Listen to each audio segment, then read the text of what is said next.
As the end of the year approaches, a flurry of activity at the Statehouse. Ahead on Face the State, lawmakers in the Ohio House and Senate voted on dozens of bills, from the absentee voting deadline to property taxes. Also, some movement on marijuana and intoxicating hemp. We'll break down some of the biggest with our reporter roundtable. Plus, I felt like that moment gave her her why of why this happened to her. from trauma to triumph, a young girl who was attacked by dogs sees a bill in her name get passed by the Senate and gets a standing ovation from lawmakers. Hear what Avery's law means to this resilient girl and her mom. Plus, releasing the Epstein files. The DOJ now has 30 days to do that. Hear what Ohio senators say about getting the documents out to the public. Face the State starts now.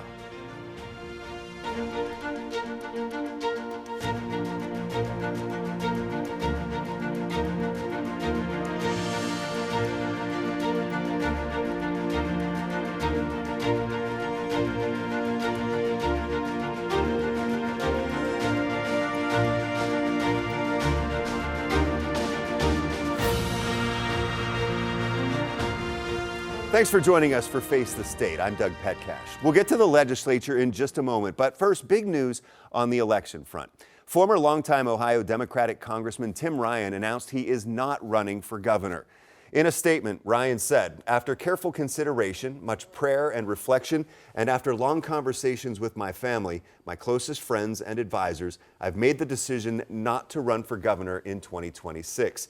This leaves former Ohio Department of Health Director Dr. Amy Acton as the lone Democratic candidate. Republican Vivek Ramaswamy has the endorsement of the Ohio Republican Party and President Trump, as well as independent Heather Hill in the race for governor." We'll have more on this in our reporter roundtable in just a minute.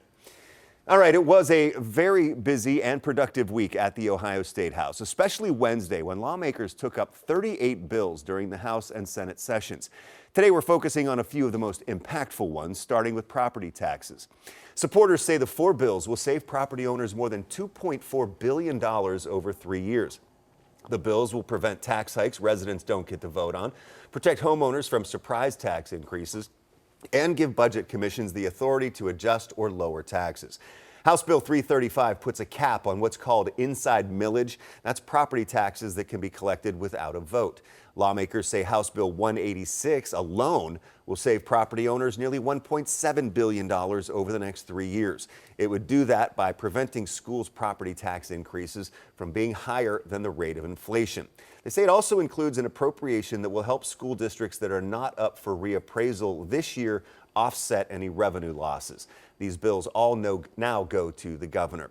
The House also approved a bill updating Ohio's marijuana laws and addressing intoxicating hemp products. On intoxicating hemp, Senate Bill 56 follows the recent changes to federal law. According to a news release from Ohio House Republicans, intoxicating hemp products could only be sold at licensed marijuana dispensaries. It also establishes a 13-month period in which THC beverages can still be made, distributed, and sold in Ohio grocers, retailers, bars, and restaurants with liquor licenses. It also limits THC amounts to 5 milligrams per serving, and that amount has to be displayed on each beverage can.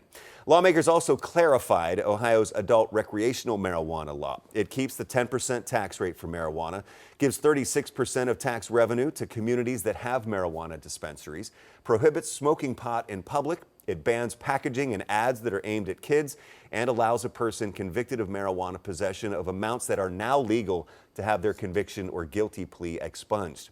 The Senate still has to adopt Senate Bill 56. It looks like they'll do that in early December. Also, if you vote by mail, you may want to send your ballot earlier next election. A bill to eliminate the 4-day grace period for mail-in absentee ballots to be received is now headed to the governor.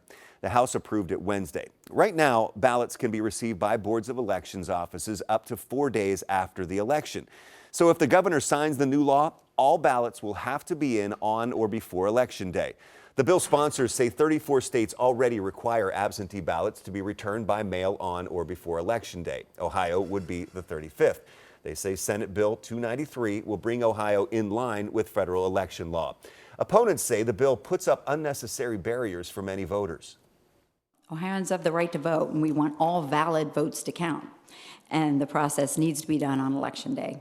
This bill, above all, will reinforce the reality that voting is one of the highest duties a citizen is called upon to do. It will provide the impetus for voters to make their voices heard and inspire confidence in a fair and secure election. So this is harming senior citizens, people with disabilities, rural Ohioans who may be far from the early vote center, students, and is harming more Republican than Democratic voters. For some perspective, let's look at Franklin County in the November 4th election. Nearly 20,000 voters requested absentee ballots by mail. The Board of Elections spokesman told me 535 ballots arrived after Election Day. Of those, 496 arrived during the 4-day grace period. 39 arrived after it. So, if Senate Bill 293 were in place today, those 496 ballots received in the grace period would not have been counted. Joining me now to discuss this very busy week that was our Ohio Public Radio and Television reporter and producer, Joe Ingles, and Cleveland.com and Plain Dealer Politics reporter, Jeremy Pelzer. Thank you both for being here. Thanks for having us. Hey, first of all, let's get back to the Tim Ryan news. He announced on Friday that he is not going to be running for governor. What impact do you think this is going to have, Joe?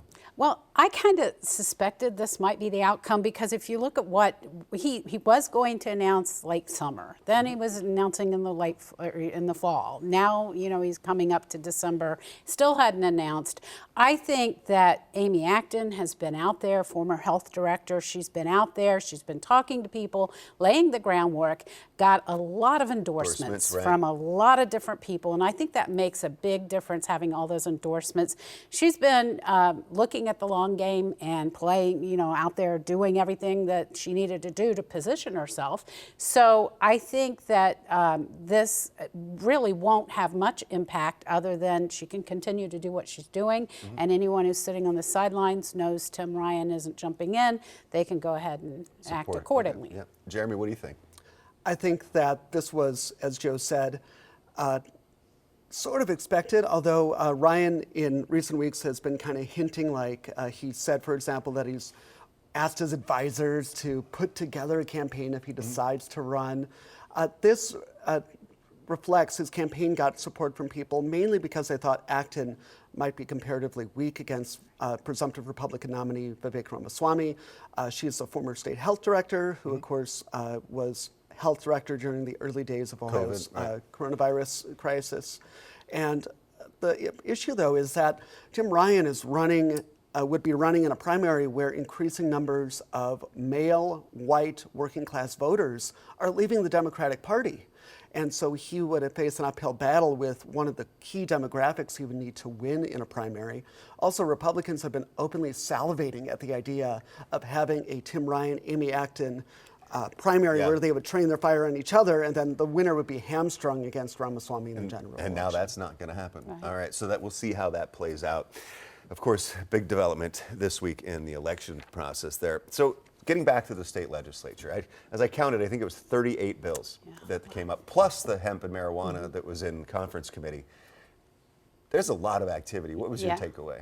Well, I think they got a lot of things done that they had been wanting to do. That hemp marijuana bill, they've been working on that for a long time.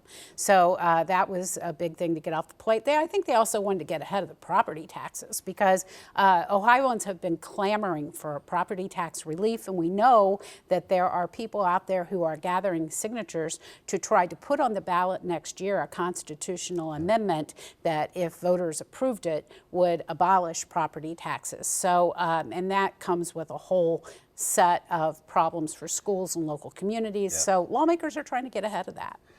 And I've talked to the organizers of that grassroots effort too, and even though the legislature is doing these moves and putting through reforms, not only the 4 bills here, but some that went through during the budget process in June, they're pushing forward. They said they tried to get the legislature to do this for a long time and they didn't act. So now they are pushing forward, gathering signatures, and hoping to get that the amendment to abolish all property taxes on in November. So, Jeremy, again, a lot of activity at the Statehouse this week, particularly Wednesday. I think the House was in session until 1 o'clock in the morning Thursday. What was your takeaway from all of this? They want to clear the deck before going on holiday break. So after the Senate comes back to pass the hemp and marijuana bill in early December, they're on break for a couple of months. And I think in terms of the property tax bills, it is a time-honored tactic for state lawmakers when they see a vote a potential ballot measure coming that they don't like to try to preempt it with something more moderate. And they've openly said that there's urgency to this effort because They've made no of bones that. about it, Yeah. that this is an attempt to try to convince voters, hey, we'll address the problem. No need to get rid of property Right. taxes altogether. Like, we got this. This would obviously have a significant effect on property tax bills. And the context for this is that voters, or Ohioans in general, property tax bills have been going up because as these homes are re-evaluated, then their valuations go up and they have to pay more in taxes. And some people are going to get sticker shock from that. No doubt about it. Joe, you already touched on the absentee ballot thing. I know you and I have both covered that pretty closely. There's been a lot of pushback on it. Some saying it's unnecessary. It puts up barriers for those. You heard Jen Miller from the League of Women Voters say, the elderly, the disabled, rural voters who rely on the mail could be hurt by this, but yet this is going forward. Do you have any indication like what the governor might do, though? Because in the past he has said, hey, and Secretary LaRose always says it, Ohio's elections are the gold standard. So. Yeah. And I mean, the governor has always said that there's no need for election reform, but he says he'll take a look at this one. And, he's said before that he wouldn't sign gun bills when he turned around to sign gun bills because he thought that they warranted that in some way. So, the governor will be trying to, look at that and see where he stands on it. But I think the key thing we've got to remember about that bill is where the impetus is coming from to make that change. It's coming from the federal government. President Trump has been clear that he wants to see the outcome on election night, not have a bunch of these, votes that are still up in the air. In Ohio, I forget the percentage. It was a very small number of votes, but if you've got a key race that's close, it could be a big difference. So, I think that was a big issue in a lot of minds when they went to pass this legislation was the federal government really wants us to take this step, and we're going to do it. Another reason this is controversial is because this comes in the larger battle over early voting that's been going on in Ohio for years between Republicans and Democrats, where Republicans in recent years have been moving to rein in early voting and early voting options, and Democrats who historically benefit from early vote totals are resisting that. So even in this narrow, like as you said, there's only about 600 votes in Franklin County that would be affected by this. 496, this comes in this larger battle, and that's why people are so whipped up about it. But it is interesting, though, because when you look at the Secretary of State's data, 159,000 Republicans requested absentee ballots for the November 4th election, 156,000 Democrats, only a 3,000 difference, but then like 130-some thousand unaffiliated voters, too, so you don't know which way they lean. But, the numbers do show that this will impact Republicans just as much as it will impact Democrats. Republicans have in recent years suddenly realized, hey, we're losing races because we're not encouraging early voting. And so now you're seeing a concerted effort by Republicans to have Republican voters exercise their early voting rights. All right, so we're seeing a lot of things get accomplished here. We're talking about the hemp and marijuana bill that's been discussed for so long, absentee voting. You've got the property tax reform measures that have gone through this year. As I mentioned, not only the 4 from this week, but earlier this year as well. So what does that leave? What are you thinking like the big topics might be in 2026? It is going to be a big election year, so a lot of people will be focused on that too. Yeah, and I think, we haven't seen the end of property tax relief. I think we're going to see more property tax bills come out next year. I think there's also bills that maybe got passed in one chamber but not the other, and we'll see those get some attention. And I think, there could maybe be a capital bill, maybe not. We don't know how that's going to work.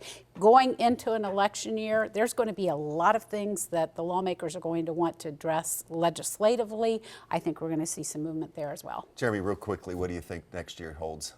I think they're not going to be in session for very long because it's an election year. I think, as Joe said, the capital bill, when they give money for all these state-funded construction projects will be there, but I think a number of people are increasingly thinking, hey, maybe this isn't a bad thing they're not in session. The old saying is, no man's life, liberty, or property are safe while the legislature's in session. Well, the Capitol correspondents as well can take a breath over the holidays. That's and it. Clean catch the back up desk. on everything. All right. Yeah. Yes, exactly. We'll reduce the pile of papers. Yeah. Thank you both. I always appreciate when you come in. Thanks for having me. Well, still ahead on Face the State, a young Central Ohio girl who went through a lot of trauma earned a major triumph at the Statehouse. Unanimous support for a bill in her name. What Avery's Law means to Avery and her mom. Next.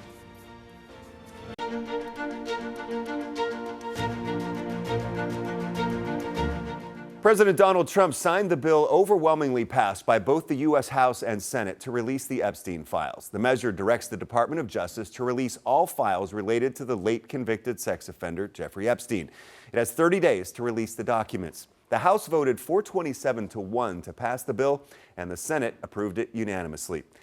Central Ohio's representatives all voted yes. Those are Democrat Joyce Beatty and Republicans Mike Carey and Troy Balderson. I also talked with both senators, John Husted and Bernie Moreno, before the Senate approved the measure. Here's what they had to say about releasing the files. What's your stance on releasing the files?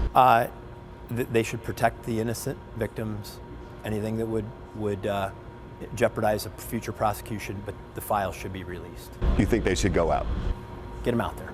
The best thing that we can do is get all this information in the public sphere, let them see exactly what happened, make certain that the people who were victims are protected, and make certain that the perpetrators are held accountable. Look, at the end of the day, these men use their money and their power to absolutely do terrible things to young women, and that is unspeakably bad behavior, and they should be held accountable for it. So what does the Epstein Files Transparency Act do? As I mentioned, it requires Attorney General Pam Bondi to make public all of the Justice Department's and FBI's unclassified records, communications, and investigative materials related to Epstein and his co-conspirator, Ghislaine Maxwell. Senator Moreno also released a list of projects he helped secure federal funding for across Ohio through appropriations bills. He says the total is more than $35 million. $560,000 to renovate the Agricultural Service Center in Seneca County. $1 million for the Skips Landing revitalization in Coshocton County, $3.5 million for the Madison County Sheriff's Office Operations and 911 Dispatch Center, $500,000 for Appalachian Healthcare Access through Appalachian Children's Health, and $30 million for the Human Performance Lab at Wright-Patterson Air Force Base. But it's important for me to make certain that Ohio's getting its disproportionate share of federal money. That's my job, and so we not only fought for that, but make sure it's also going to the right projects. For example, in Madison County, $3.5 million for the Sheriff 911 Center that's being built there. That's going to help that community tremendously. $30 million for the Human Performance Center down at Wright-Pat Air Force Base, where I worked on that with Congressman Turner to make sure that that was put in. So I think these are the kinds of transformative projects. Senator Moreno says more projects are in the works in 9 other appropriations bills. Going back to the Statehouse now, where a 12-year-old girl named Avery and her mom had a big moment. They were there Wednesday when the state Senate unanimously passed Avery's Law. This comes after the House passed it unanimously over the summer. 10 TV's Carly Dion talked to Avery and her mom Drew about what it means to them to see their bill move closer to becoming law. Every law has to start somewhere. For Drew Russell and her daughter, Avery's Law started on one of the worst days of their lives. What's going on? We got two pit bulls attacking a little girl and a woman. You never would think that letting your child go play with a friend is going to end like that. In June of 2024, Avery had a playdate over a friend's house when she was attacked by 2 pit bulls. The attack left her in a coma. The dogs tore off her ears and left severe scars. We've been saying that we turn our trauma to triumph and give our pain a purpose. On Wednesday, Drew and Avery moved one step closer to that purpose. Make changes to the laws governing dogs, including dangerous and vicious dogs, and to name this act Avery's Law. As Avery's Law will soon move on to the governor's desk. I was just shocked by the entire thing. With 33 yeas and 0 nays, the bill is passed and entitled. We passed it unanimously. A room full of lawmakers on their feet for 12-year-old Avery and her mission. Congratulations. Thank you for being here. I felt like that moment gave her her why of why this happened to her. It's been a long road to get to this point.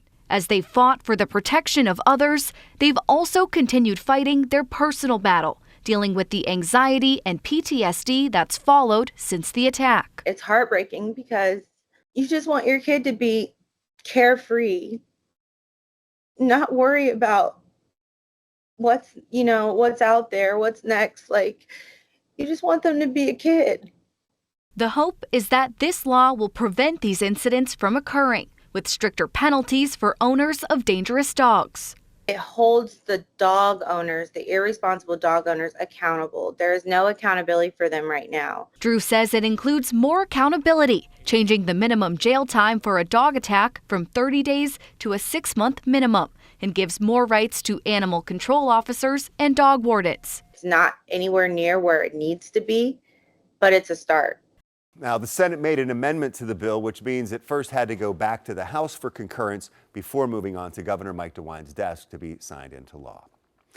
Still ahead on Face the State, name, image, and likeness is a big deal in college sports. It could soon be in high school sports, too.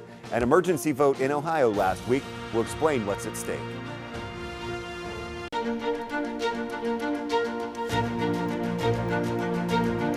It's not going to be an opportunity for everybody. Depending on who's, offering these contracts and these deals, they'll be looking for a specific type of student athletes.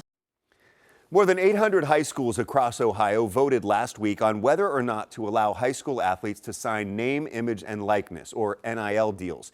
It's something that's been a hot topic in Ohio, even prompting a lawsuit. 10 TV's Colin Dorsey sat down with a parent of an athlete to talk about what this change could mean. It wasn't that long ago that the idea of a high schooler getting paid for their athletic abilities was unheard of. But the vote this week could change everything for some of those high schoolers taking to athletic facilities just like this one. Anytime you get a huge block or a huge kill, you can really see that excitement come out. Karim Jackson's daughter, Kaylee, is a two-sport athlete for Gahanna Lincoln High School. Being committed to the sports that she plays and the training, she doesn't have the opportunity to go out and get a part-time job or anything like that. So this could be a way for her to earn money, that she's doing something that she loves. He's all for a change in name, image, and likeness rules, but it's not a change everyone has supported in the past. And some of the big critiques about this is, does that add too much onto a kid to try to keep up with their schoolwork and maintain these NIL deals? Does that concern you at all? I think that as long as there's the proper safeguards around, what NIL looks like here in Ohio, I won't have too many concerns. Ohio is one of the few states not allowing NIL deals for high school athletes. The Ohio High School Athletic Association in October acknowledged the growing support, even though it failed among member schools in 2022. Current rules say students cannot sign deals, triggering a lawsuit against the association. They should have the right to be able to earn compensation, just like their non-athlete student counterparts have been able to do with music and with acting and social media influencing. Attorney Luke Fedlam represents a Huber Heights family, saying the block on NIL is unfair. A Franklin County judge last month temporarily barred the OHSAA from enforcing its NIL rules, saying it aligns Ohio with a majority of other states in the country. So when we look at states across the country, they have allowed for name, image, and likeness to happen and changes in their bylaws. And what we have seen is that it's been successful. It's worked. It's not like college name, image, and likeness. The voting period for this NIL rule change ran through Friday. The Athletic Association says we should know the results by tomorrow. Thank you for joining me this week for Face the State. I'm Doug Petcash. I'll see you next Sunday at 11:30. Hope you have a great day.